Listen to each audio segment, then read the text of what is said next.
Taniqli adib, mohir tarjimon Mirzakalon Ismoiliy 1908-yil 15-oktyabrda Qirg'izistonning O'sh shahrida dunyoga kelgan.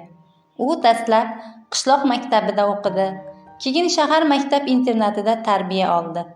Toshkentga kelib, o'zbek erkaklar bilim yurtida ta'lim-tarbiya oldi. 1928-1930-yillarda O'rta Osiyo davlat universitetining Sharq fakultetida o'qidi, o'qituvchilik qildi. Mirzakalon Ismoiliyning dastlabki ijodi 8-mart Xotin-qizlar ozodligi nomli kichik pyesadan boshlangan. Adib Ikkinchi jahon urush qatnashchisi. U 1942-yilda frontga jo'nab, 1947-yilgacha harbiy xizmatda bo'ldi. Urushdan keyingi yillarda ham adib samarali ijod qildi.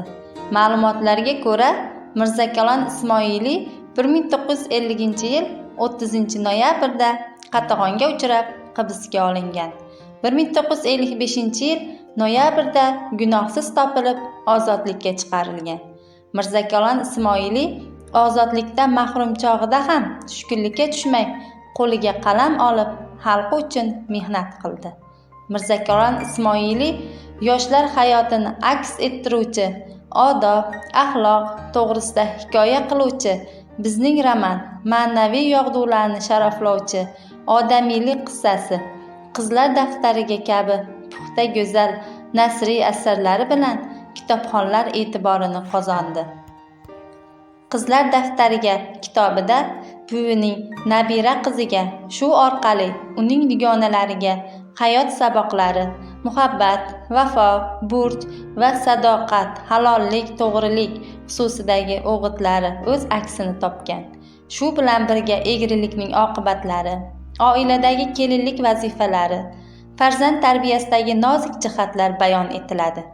O'tmishga nazar tashlasak, onalarimiz qizlarini tarbiyalashdek ulug' vazifalarni bajargan va ular mana shunday vazifalar bilan jannat ayollarining eng afzali deyilganini bilamiz. Qiz bola tarbiyasi alohida diqqat e'tiborni, mehru parvonalikni talab qiladi. Kitob mutolaasi balog'at yoshidagi har qanday qiz qalbidagi yashirin so'roqlarga, yurak tubida asragan, kimdandir so'rashga iymanayotgan savollarga javob bo'ladi.